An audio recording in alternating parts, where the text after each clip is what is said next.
നമസ്കാരം, ഞാൻ കാലകണ്ഠം വിഭീഷ്, കേരളത്തിലെ അഷ്ടകാളി കലശമാടിയ ആദ്യത്തെ കാളി ഉപാസകൻ.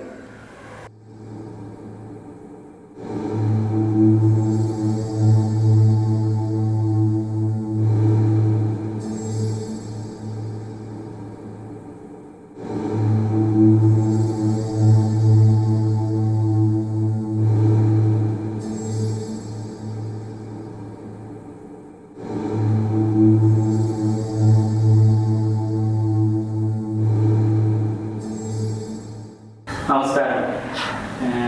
വിഭീഷിന്റെ മുഴുവൻ പേര് എന്താണ് അറിയപ്പെടുന്നത് ഈ മേഖലയിൽ? കാലകണ്ഠൻ വിഭീഷ്.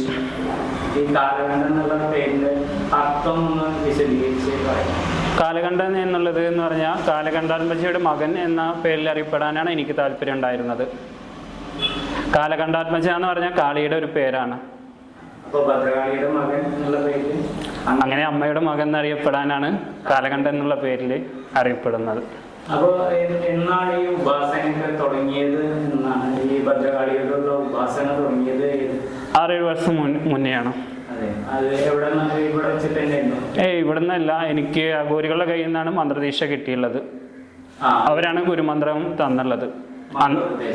അന്ന് എനിക്ക് ഒറ്റ വരി മന്ത്രം മാത്രമാണ് അവർ പറഞ്ഞു തന്നിട്ടുള്ളത്. ആ മന്ത്രത്തിൽ നിന്ന് അവർ 41 ദിവസമാണ് 41 ദിവസത്തിനുള്ളിൽ അമ്മയായിട്ട് ഒന്നും കൂടി കണക്റ്റിങ് ആവുമെന്ന് പറഞ്ഞിരുന്നു. അതിന് എനിക്ക് 7ാമത്തെ ദിവസം തന്നെ അമ്മയുടെ ദർശനം കിട്ടി. അങ്ങനെയാണ് പിന്നെ നമ്മൾ അങ്ങനെ തുടങ്ങി. അവിടുന്ന് അതിന് ശേഷം ഞാൻ രാമേശ്വരത്ത് പോയി ഗുരുക്കൾ അവിടെ പോയി കണ്ട്. ഗുരുക്കൾ അഘോരികളാണ് എനിക്ക് ഗുരുമന്ത്രം തന്ന് മന്ത്രദീക്ഷ തന്നത്. മന്ത്രദീക്ഷ അവിടെ രാമേശ്വരത്ത് കടൽത്തീരത്ത് വെച്ചിട്ടാണ് കിട്ടിയുള്ളത്. ഈ ഭദ്രകാളിയോട് കൂടുതൽ അടുക്കാൻ വേണ്ടി, അല്ലെങ്കിൽ ആ മൂർത്തിയോട് കൂടുതൽ ഒരു താതാത്മ്യം പ്രാപിക്കാൻ വേണ്ടി, അല്ലെങ്കിൽ ഒരു അമ്മയുടെ മകൻ എന്നുള്ള രീതിയിൽ എത്തിപ്പെടാൻ വേണ്ടി ഏതെല്ലാം ചടങ്ങുകൾ അല്ലെങ്കിൽ ഏതെല്ലാം രീതിയിലുള്ള ഉപാസനകളാണ് നടത്തി? അമ്മയുടെ ഉപാസന ഉണ്ട്. അത് കൂടാതെ നമ്മുടെ ഗുരുക്കന്മാരെ വരുത്തി അഷ്ടകാളി കലശാടി, അതെന്ന് പറഞ്ഞാൽ ഓപ്പൺ സ്റ്റേജിൽ ചെയ്യണ പരിപാടിയല്ല. അത് ഗുരുവും ശിഷ്യനും തമ്മിൽ ബന്ധപ്പെട്ടുള്ള പരിപാടിയാണ്. അത് നമ്മൾ ഇപ്പോൾ എല്ലാം ഓപ്പൺ സ്റ്റേജ് ആയതുകൊണ്ട് നമ്മളങ്ങനെ ഓപ്പണായി ചെയ്തു എന്ന് മാത്രമേ ഉള്ളൂ. അതെന്ന് പറഞ്ഞാൽ ഒരിക്കലും അത് ഓപ്പൺ സ്റ്റേജ് ചെയ്യണ പരിപാടിയല്ല. എന്നിട്ട് ഞാൻ ഓപ്പൺ സ്റ്റേജായിട്ട് അത് ചെയ്തു. അതെന്ന് പറഞ്ഞാൽ ഈ അഷ്ടകലശം എന്ന് പറഞ്ഞാൽ കാളി കലശം എന്ന് പറഞ്ഞു കഴിഞ്ഞാൽ അമ്മയുടെ 8 ഭാവങ്ങൾ നമ്മുടെ മേത്തേക്ക് ആവാഹിച്ച് കയറ്റിയാണ് ചെയ്യുന്നത്. ഈ 8 കാളിയുടെ 8 ഭാവങ്ങളെയാണ് നമുക്ക് ആവാഹിച്ച് കയറ്റിയിരിക്കുന്നത്. അതും അത്രയും രൗദ്രമായ 8 ഭാവങ്ങളാണ് മേത്ത് കയറ്റിയിരിക്കുന്നത്. ആ 8 കാളി കലശം നമ്മുടെ മേത്തേക്കും ഈ വിഗ്രഹത്തിലേക്കും പകർന്നൊഴിച്ചുള്ളതാണ്. അതെന്ന് പറഞ്ഞാൽ കേരളത്തിൽ തന്നെ അഷ്ടകാളി കലശാടിയ വിഗ്രഹങ്ങൾ ഉണ്ടാവില്ല. കേരളത്തിൽ തന്നെ അപൂർവമാണ് ഈ അഷ്ടകാളി കലശാടിയ വിഗ്രഹവും. ഈ കേരളത്തിലല്ല, ഇന്ത്യയിൽ തന്നെ അഷ്ടകാളി കലശാടിയ മേൽശാന്തി കാളി ഉപാസകനും ഇല്ല. ആദ്യത്തെ കാളി ഉപാസകനാണ് ഞാൻ അഷ്ടകാളി കലശാടിയുള്ളത്. ഇവിടെ വരുന്നവരുടെ പ്രശ്നങ്ങൾക്ക് നമ്മൾ അവരുടെ പ്രശ്നങ്ങൾ പഠിച്ച് അവർക്കുള്ള മരുന്ന് കൊടുക്കുകയാണ് ചെയ്യുന്നത്. അവരെന്ന് പറഞ്ഞാൽ മരുന്ന് കൊടുക്കുക എന്ന് പറഞ്ഞാൽ അവരെ പരിഹാരത്തിനുള്ള മാർഗം പറഞ്ഞു കൊടുക്കുക. അവർക്ക് താല്പര്യം ഉണ്ടെങ്കിൽ ചെയ്യാം, ഇല്ലാന്നുണ്ടെങ്കിൽ വേണ്ടാന്ന് വെക്കാം. നമ്മുടെ അടുത്തേക്ക് വരികയാണെന്നുണ്ടെങ്കിൽ അത് മുഴുവനായി ക്ലിയർ ആക്കി കൊടുക്കാം. അതെന്ന് പറഞ്ഞാൽ ജാതിമത ഭേദമന്യേ എല്ലാവരും പ്രശ്നങ്ങൾക്ക് പരിഹാരം ഇവിടെ ചെയ്തു കൊടുക്കുന്നുണ്ട്. ആർക്കും എന്ത് പ്രശ്നത്തിനും പരിഹാരം നമ്മൾ പറഞ്ഞു കൊടുക്കും. അത് അമ്മ സാക്ഷിയായി ചെയ്തു കൊടുക്കും. ഈ അഷ്ടകാളി കലശത്തില് ഭദ്രകാളിയുടെ 8 ഭാവങ്ങൾ ഏതൊക്കെയാണ്? 1 മഹാകാളി, 2 ദക്ഷിണകാളി, 3 ഗുഹ്യകാളി, 4 ഭദ്രകാളി, 5 ചാമുണ്ഡി കാളി, 6 അപരാജിത കാളി, 7 ശ്മശാനകാളി, 8 സിദ്ധികാളി. ഇങ്ങനെയുള്ള 8 കാളിയുടെ ഭാവങ്ങളാണ് എൻ്റെ മേത്തേക്ക് ആവാഹിച്ച് കയറ്റിയിരിക്കുന്നതും ഈ വിഗ്രഹത്തിലേക്ക് കലശാടിയിരിക്കുന്നതും. ഭദ്രകാളിക്ക് പുറമെ വേറെ ഏതെല്ലാം മൂർത്തികളെ തന്നെയാണ് ആരാധിക്കുന്നത്? കരിങ്കുട്ടി ആൻഡ് ഗുളികൻ. ഇവിടെ വരുന്ന വ്യക്തികൾക്ക് ഏത് രീതിയിലുള്ള പ്രശ്നപരിഹാരമാണ് നിർദ്ദേശിക്കാറുള്ളത്, അല്ലെങ്കിൽ ഏത് രീതിയിലാണ് ദോഷങ്ങൾ തീർത്തു കൊടുക്കാറുള്ളത്?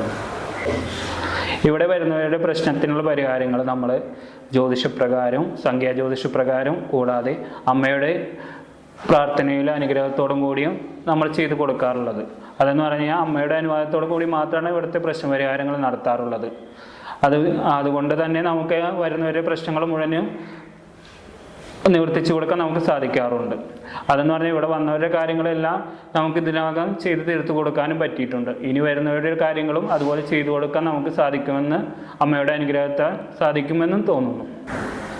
നേരത്തെ അഷ്ടകാളി കലശം ആടി എന്ന് പറഞ്ഞല്ലോ, അത് എന്തിനു വേണ്ടിയിട്ടായിരുന്നു? അഷ്ടകാളി കലശം എന്ന് പറഞ്ഞു കഴിഞ്ഞാൽ ഞാൻ മന്ത്രദീക്ഷ വെച്ചിട്ട് അമ്മയുടെ ദർശനം കിട്ടിയതിന് ശേഷമാണ് ഞാൻ ഇതിലേക്ക് ഇറങ്ങി തുടങ്ങിയത്.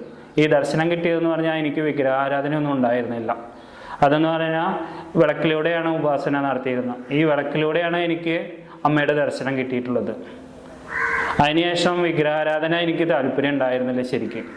അങ്ങനെ വീട്ടിലിരിക്കുമ്പോൾ എന്ന് പറഞ്ഞു കഴിഞ്ഞാൽ നമ്മളൊരു മന്ത്രവാദിയായി മാറിപ്പോയി തുടങ്ങി. അതിൽ നിന്നുള്ള പേര് മാറ്റിയെടുക്കാൻ വേണ്ടിയിട്ടാണ് നമ്മളിപ്പോൾ അമ്പലത്തിൽ കയറിയത്. അമ്പലത്തിൽ കയറിയതിന് ശേഷം ഓരോരുത്തർ പ്രശ്നങ്ങളും പരിഹാരങ്ങളായി വന്നു തുടങ്ങിയപ്പോൾ എല്ലാവരും പരിഹാരങ്ങൾ ഏറ്റെടുക്കണം നടത്തി കൊടുക്കാൻ ബുദ്ധിമുട്ട് തുടങ്ങി. അങ്ങനെയാണ് വീണ്ടും അമ്മയായിട്ട് ഒന്നും കൂടി ഡീപ്പായി പോകാൻ തോന്നിയത്. അങ്ങനെയാണ് അഷ്ടകാളി കലശം ഗുരുക്കന്മാരുടെ അനുവാദത്തോടു കൂടി നടത്താൻ നോക്കിയത്. അതെന്ന് പറഞ്ഞാൽ അഘോരികൾ വന്നിട്ടാണ് ഈ അഷ്ടകാളി കലശം ആടിയത്. അതെന്ന് പറഞ്ഞാൽ കേരളത്തിൽ തന്നെ ആദ്യമായിട്ട് മേൽശാന്തി കലശാടികളാണ് അഷ്ടകാളി കലശാടിയിട്ടുള്ളത്. അതെന്ന് പറഞ്ഞാൽ നമ്മുടെ നാട്ടിലൊക്കെ എന്ന് പറഞ്ഞാൽ കോമരത്തിന് മാത്രമാണ് അഷ്ടകാളി കലശാടിയിട്ടുള്ളത്. അഷ്ടകാളി കലശം എന്ന് പറഞ്ഞു കഴിഞ്ഞാൽ ആർക്കും അറിയില്ല എന്താണ് ഏതാണെന്നൊന്നും. അതെന്ന് പറഞ്ഞു കഴിഞ്ഞാൽ ഇതെന്ന് പറഞ്ഞാൽ കാലമായിട്ട് അത്രയും അടുപ്പുണ്ടെന്നുണ്ടെങ്കിൽ മാത്രമേ ഇത് ചെയ്യാൻ ആരും താല്പര്യപ്പെടുള്ളൂ. അതുകൊണ്ട് ഒരിക്കലും ഒരു മേൽശാന്തി ഒരിക്കലും ഇത് ചെയ്യാൻ താല്പര്യം കാണിക്കാറില്ല. ഒരു മേൽശാന്തി എന്ന് പറഞ്ഞാൽ ഒരിക്കലും കാളി ഉപാസകനായിരിക്കണം എന്നില്ല. ഈ കാളി ഉപാസകനായിരിക്കണം എന്നില്ല എന്ന് പറഞ്ഞു കഴിഞ്ഞാൽ കാളിയായിട്ട് അടുപ്പുണ്ടായിരിക്കണം എന്നില്ല. ഒരു കാളി ഉപാസകം എന്ന് പറഞ്ഞു കഴിഞ്ഞാൽ ഈ മേൽശാന്തിയെ പോലെയല്ല. അതെന്ന് പറഞ്ഞു കഴിഞ്ഞാൽ കാളി ഉപാസകം എന്ന് പറഞ്ഞു കഴിഞ്ഞാൽ ആ മൂർത്തിയുടെ ഭാഗത്തിലേക്ക് എത്തിക്കൊണ്ടിരിക്കുകയാണ്. അതുകൊണ്ട് അവൻ്റെ ജീവിത രീതിയിലും വസ്ത്രധാരണത്തിലും എല്ലാം മാറ്റവും വന്നുകൊണ്ടിരിക്കും. അതെന്ന് പറഞ്ഞാൽ അവന് സാമൂഹികമായും കുറേ മാറ്റങ്ങൾ ഉണ്ടായിക്കൊണ്ടിരിക്കണം. സാമൂഹികമായി എന്ന് പറഞ്ഞു കഴിഞ്ഞാൽ ജീവിത രീതിയിലും അതുപോലെ തന്നെ ഓരോരുത്തരോട് ഇടപെടുന്ന കാഴ്ചപ്പാടിലും മാറ്റങ്ങൾ വന്നുകൊണ്ടിരിക്കും. അതുകൊണ്ട് തന്നെ ആർക്കും ഇത് ഉൾക്കൊള്ളാൻ എളുപ്പമല്ല. ഇതെന്ന് പറഞ്ഞാൽ നമ്മളൊരു ആൾക്കൂട്ടത്തിലേക്കോ അങ്ങനെ പെട്ടെന്നൊന്നും ഇറങ്ങിച്ചെല്ലാം ഒരു നല്ല കാളിഭാസകന് പറ്റില്ല. അതെന്ന് പറഞ്ഞാൽ അതിൻ്റേതായ കുറേ അതിർവരമ്പുകളുണ്ട്. അത് ലംഘിച്ച് കാളിഭാസനെ ഇങ്ങോട്ടും പോകാൻ പറ്റുന്നതല്ല. നിങ്ങൾ അനുഭവിക്കുന്ന സന്താന തടസ്സം, വിവാഹ തടസ്സം, കർമ്മതടസ്സം, ശത്രുദോഷം, ബാധാദോഷം എന്നിവയ്ക്കെല്ലാം ഇവിടെ അമ്മയുടെ അനുഗ്രഹത്തോടുകൂടി നിങ്ങൾക്ക് മാറ്റിയെടുക്കാവുന്നതാണ്. എല്ലാവരെയും അമ്മയുടെ നാമത്തിൽ ഇവിടേക്ക് സ്വാഗതം ചെയ്യുന്നു. ശിവായ നമഃ.